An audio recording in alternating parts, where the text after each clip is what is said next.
Bien, bonjour à tous. Je m'appelle Jean-Baptiste Fressos, je suis historien des sciences, des techniques et de l'environnement. Je voudrais revenir avec vous sur une notion très importante qui est celle de transition énergétique. Cette notion, c'est le futur consensuel, c'est le futur des gouvernements, le futur des entreprises, le futur des experts face à la crise climatique. Il nous faudrait faire une transition énergétique. Pourtant, quand on considère cette notion d'un point de vue historique, on se rend compte à quel point c'est une notion extrêmement étrange, extrêmement marginale, extrêmement hétérodoxe, qui ne correspond déjà pas du tout à la dynamique matérielle et énergétique du XXe siècle, du XIXe et du XXe siècle. Si vous prenez l'histoire de l'énergie, on n'a pas du tout dans l'histoire de grandes transitions énergétiques d'un système énergétique à un autre. On a en fait des empilements des différentes sources d'énergie primaire. On n'a jamais consommé autant de bois que maintenant, on n'a jamais consommé autant de pétrole que maintenant, on n'a jamais consommé autant de charbon que maintenant, au moins à l'échelle mondiale. De nos jours, dans le monde, on consomme, le bois de feu produit 2 fois plus d'énergie que la fission nucléaire.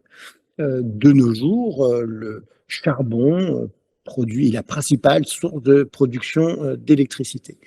Alors, les énergies ne sont pas dans des rapports de substitution. Et ça, je crois que c'est vraiment un point important qu'il faut avoir en tête, c'est qu'on a eu tendance à penser les énergies comme des techniques qui seraient en compétition les unes avec les autres. Et en fait, ce n'est pas du tout le cas. Si les énergies sont parfois en compétition dans certains domaines, je vous donne un exemple, le moteur diesel à pétrole remplace effectivement les machines à vapeur pour la navigation dans les années 1900, dans l'entre-deux-guerres, dans les années 20-30. Mais ça n'empêche pas que plus vous consommez de pétrole, en fait, plus vous consommez de charbon. Pour une raison assez simple, l'essentiel du pétrole sert à faire tourner des voitures, et pour produire des voitures, il faut beaucoup de charbon.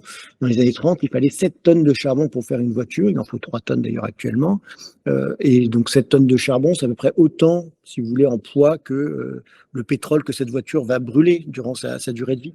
Donc vraiment, les énergies ne sont pas du tout dans des relations de substitution. Un autre exemple, c'est la révolution industrielle. On raconte souvent l'histoire de la révolution industrielle comme une grande transition énergétique du bois vers le charbon. En réalité, les pays industriels au XXe siècle consomment bien plus de bois qu'ils ne le faisaient au XIXe ou au XVIIIe siècle. En Angleterre, dans les années 1900, rien que pour boiser les mines, c'est-à-dire pour extraire du charbon, l'Angleterre utilise 4,5 millions de tonnes d'étai, donc de bois. C'est plus de bois qu'elle n'en brûlait au XVIIIe siècle. Donc uniquement pour produire de l'énergie, l'Angleterre consomme plus de bois dans les années 1900 que dans les années 1750-1800. Donc vraiment, l'histoire de l'énergie est une histoire d'accumulation, une histoire de symbiose. Et ce que je dis pour l'énergie, ou en fait pour toutes les matières premières croissent au XXe siècle. C'est très rare de voir des matières premières qui deviennent obsolètes. Si vous prenez les 69 principales matières premières, il n'y en a que 5 qui ont diminué depuis 1950. Et la plupart, c'est parce qu'il y a eu des interdictions. L'amiante est un bon exemple. La seule matière première qui diminue par phénomène d'obsolescence, c'est la laine de mouton, ce qui n'est pas une bonne nouvelle pour l'environnement. Donc vraiment, l'histoire de l'énergie et de la matière n'est absolument pas une histoire de transition. On a un récit beaucoup trop phasiste en fait du monde matériel qui n'est pas du tout adéquat avec la réalité historique. Le problème, c'est que notre vision de la transition énergétique, de ce qu'il faut faire maintenant, ça s'ancre dans cette histoire phasiste. Il y a cette idée que par le passé, on a fait des transitions énergétiques et maintenant, il faut faire une nouvelle transition énergétique face au changement climatique. Alors, cette idée de transition énergétique, je vous l'ai dit, elle n'a pas grand sens d'un point de vue historique. Elle n'a pas non plus grand sens quand on voit ce que les experts ont dit sur l'énergie pendant l'essentiel du 19e et du 20e siècle. La plupart des gens qui considéraient les dynamiques énergétiques ne parlaient pas de transition jusqu'aux années 1970. Ils ont bien conscience que les énergies ne sont pas du tout dans des rapports de compétition et c'est vraiment la doxa des économistes, des géologues, des ingénieurs, etc. Il y a un petit groupe de savants qui va se mettre à penser l'énergie différemment et ce petit groupe de savants, ce sont les savants atomistes qui ont participé au projet Manhattan aux États-Unis, donc de la fabrication de la première bombe atomique. Ils se sentent coupables de ce qu'ils ont fait. Et après la Seconde Guerre mondiale, ils vont expliquer à quel point l'atome est une technologie vitale pour le futur de l'humanité. Il faut absolument développer l'atome, tout simplement parce que si on ne le fait pas, il y aura une pénurie d'énergie dramatique. On va épuiser le charbon, on va épuiser le pétrole. Et donc, en fait, la question fondamentale de l'atome, c'est la question de la perpétuation d'une civilisation industrielle à très long terme. Et c'est dans ce petit milieu-là, des savants qui sont à la fois des savants atomistes et des savants malthusiens préoccupés par l'épuisement des ressources, que va émerger la notion de transition énergétique. Mais au départ, c'est vraiment un argument de lobby, en fait, tout simplement parce que les savants atomistes, en particulier l'Atomic Energy Commission, l'équivalent du CEA américain, a besoin d'argent public pour financer les recherches sur une technologie, l'atome civil, qui n'a pas vraiment d'application immédiate. Donc ils ont besoin de justifier le caractère absolument vital de leur innovation. Le problème, c'est que cette notion de transition énergétique va conquérir tout l'espace après le choc pétrolier de 73.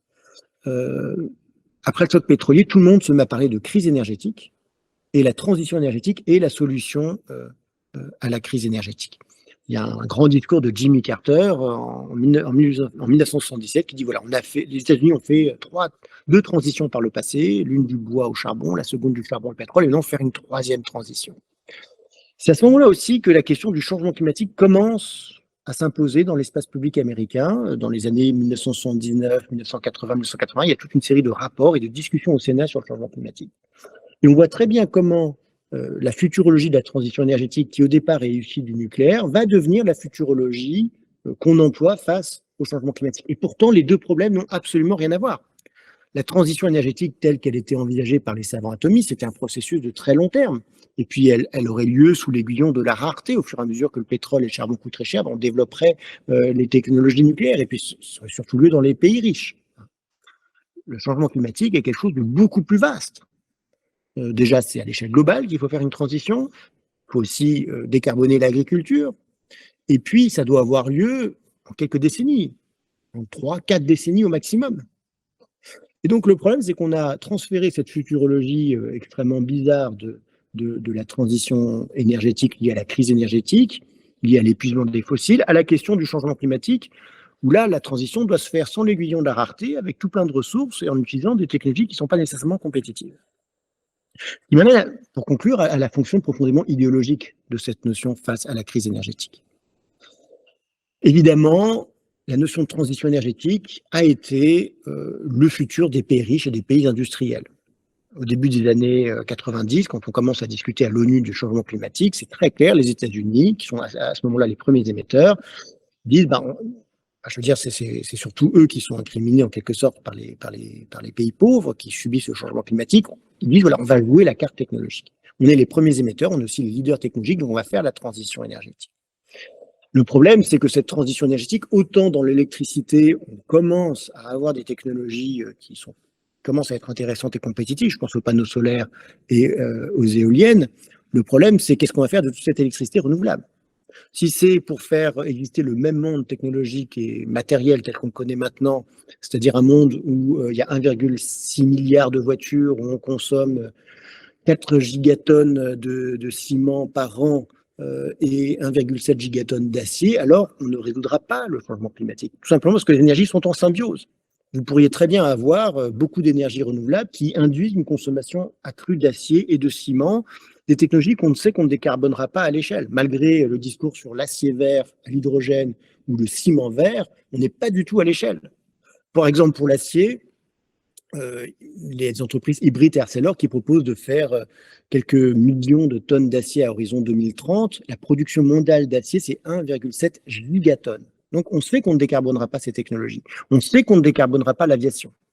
L'aviation à l'hydrogène, c'est un projet déjà dans les années 70, il y a tout plein d'écrits sur l'avion à hydrogène. C'est un projet maintenant, ça sera probablement un projet dans les années 2050. Boeing a laissé tomber l'avion à hydrogène parce que ce n'est pas du tout pratique. L'hydrogène prend plus de place, il faut le mettre à moins 250 degrés, ce qui n'est pas simple à 10 km d'altitude. Donc la question de la sobriété est absolument clé. Il faut à la fois accepter qu'il y a de la sobriété à faire dans certains domaines, le ciment, l'acier, c'est-à-dire vraiment les engrais aussi, les piliers du monde industriel, et en même temps voir que l'électricité renouvelable est effectivement une bonne nouvelle. Mais la question, c'est qu'est-ce qu'on va faire de toute cette électricité? Je vous remercie pour votre attention.